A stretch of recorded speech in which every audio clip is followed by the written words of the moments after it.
Welcome back to the Lost Prairie, third worst channel on YouTube. Hey, tonight we're out on the Chippewa Flowage, and I got two local experts here. The captain of our boat's Todd. Todd, how many years you got fishing up here on the Flowage? 19 good years. And I got Tommy. Hey, how's it going, everyone? And tonight they're going to teach us how to fish on a floating bog. So most of you probably never seen a floating bog before, but here's your chance to see that and learn how to do it. Between the pair, they got over 40 years experience out here on the Flowage. All right, so we're out here, and Tommy, that looks like land to me. So you gotta be careful with these. Is that the bog, really? This is one of the bogs. Why does it have trees and stuff growing out of it? Looks like land to me. Like there's a guy, he's gonna climb out right there. Guy in a kayak. He's fishing right there. That's fishing right there. Fishing right there. You don't want to go Okay, out so there. that's not land, even though it looks like land. No land. No, deer there, they tend to like run through those, but you never yourself want to be up on the bog, because if you go through, there's a lot of roots there. So you stay off the bog, is that what you're telling me? Stay off the bog. Why? Why should I stay off the bog? You fall through, sometimes you get tangled in the ruts and you can't get through there. Are they roots or roots? I've heard it both ways. Depends where you're from. All right, so people are always asking me, well, how do you know it's a bog? What are you supposed to look for? You look for some sand. If you see a sandy beach, it's not a bog. So if you look over here, no sand anywhere. This is definitely gonna be a bog.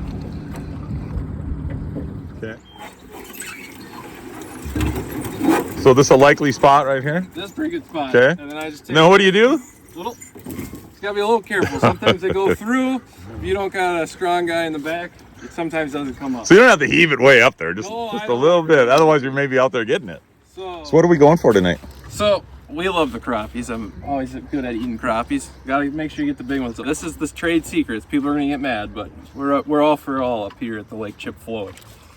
Mini mites. I personally think that these pink and white ones work the best.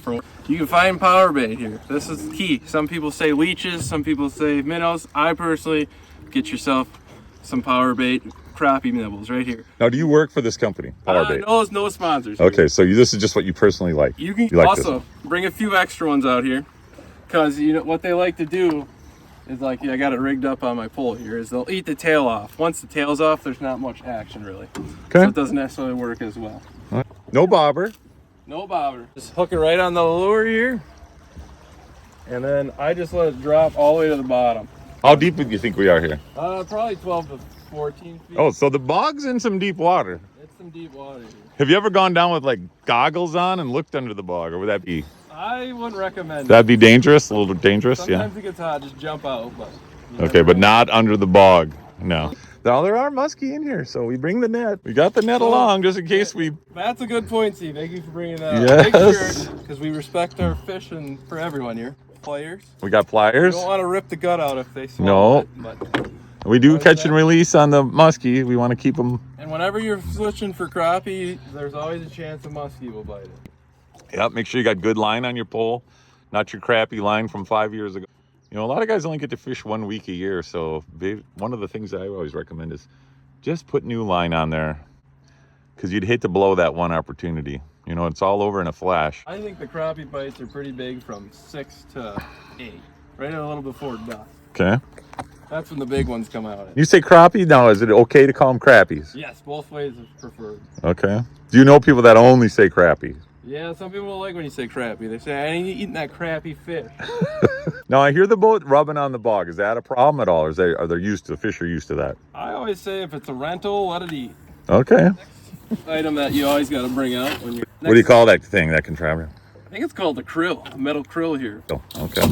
Right here I have the normal stringer that you sing. When you're fishing on these bogs, our other friends, the snapping turtles, love to live under these bogs here. There's a lot of fish, a lot of there. Even if you have the string, and we'll play the clip. I got a clip of a snapping turtle eating my crappie on one of the chain ones. So we don't necessarily use these. We use this krill net. The snapping turtles will still try and bite this.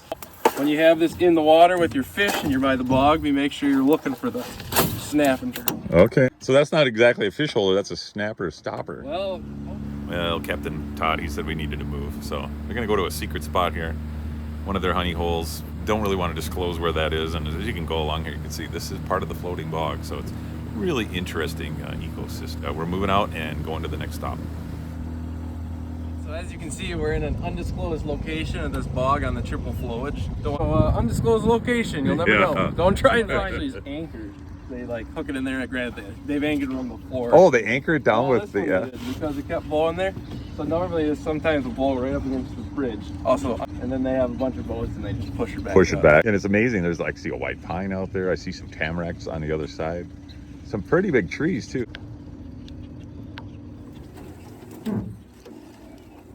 No. Anchored. Anchored. It's a nice tamarack. Looks like it grew a lot. Plenty of moisture. Drop it in. Let it go to the bottom, like 10 feet here. 10 feet of water. And bam. Just like that. And then there's your a little crappie. Little crappie. So little one. That's nice though. This one kind of hammered it before I even got it to the bottom. Sometimes they like to hang out. The big ones hang out a little more on the bottom. Okay. So we know they're in there. Skunk's off. Skunk is off. We got skunk off. The other thing is these things, nicknames of the crappie is a paper lip. So their lips are like really thin. But I always say to my cousins, hit me with the fish if it's a big one, because it's gonna fall. So if you get it up, or get it in the boat, I should. See you later, buddy. Let's see if Captain Todd can boat one now. So no side scanners, no depth finders, just out here fishing. Going out deeper. You want to switch seats? No. So oh, that is, what is that? That is a walleye. A little baby walleye, like a walleye fingerling. You don't see that every now and then. No, but they're walleye are in here in the bog too.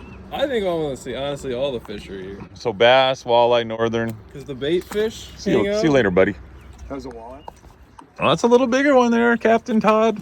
Oh, he's off. That's the paper lip we're talking about. Oh. He's off. Paper lip. And then we're doubling it up. We're doubling it up. Whoa. Oh, even a sunfish Sunny. is here. We got a sunny. You're triple species now. Couple. That's a nice crappie, Todd. Good job. But we gotta let him go because he's gotta get bigger. Back in the pond. He's not big enough to eat yet. Not enough fish and chips. Not a fish or a chip. All right, skunk's off Todd. Tommy's 3 species now. What do you got? Walleye, a crappie, And a sunfish. and a sunny. See, look at this. What do we got? Another A crappie? little crappie, just a little one though. Little one, but Not as big as my hand. Not no. Back in the pond. back it goes. See you later, buddy. Getting a little. Yeah, that's a pretty good one. That's not bad. Is that big as Todd's hand? See, this one you can see the paper lip a little better. It kind of already ripped the. See, you just pop it right up. Nice. Look at that color. Yeah, that one. That's an eater. See you later, buddy. Oh, it's a little bigger one, you know. Nope, nice crappie. Nice crappie. See, I don't know. I think you got. You might have found a hole. There we go.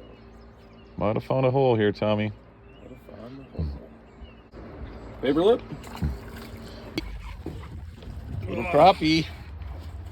What's that, Tommy? I think this is my 4th crappie. Not bad. One walleye, one sun. Another crappie. Another crappie. Another crappie. Now you're right under the tree. I mean, that's kind of so you know you're on the bog when there's a tree. Oh, that's how you do it. Easy, cheap, mini mites, a couple bucks head shields. You got like a $5 to $10 players. I mean, forget your power bait. You know, a little power bait. All right. Well, I'll see you next time out on the Lost Prairie. What do you say? Prairie, All right. third worst YouTube channel. Third worst channel on YouTube.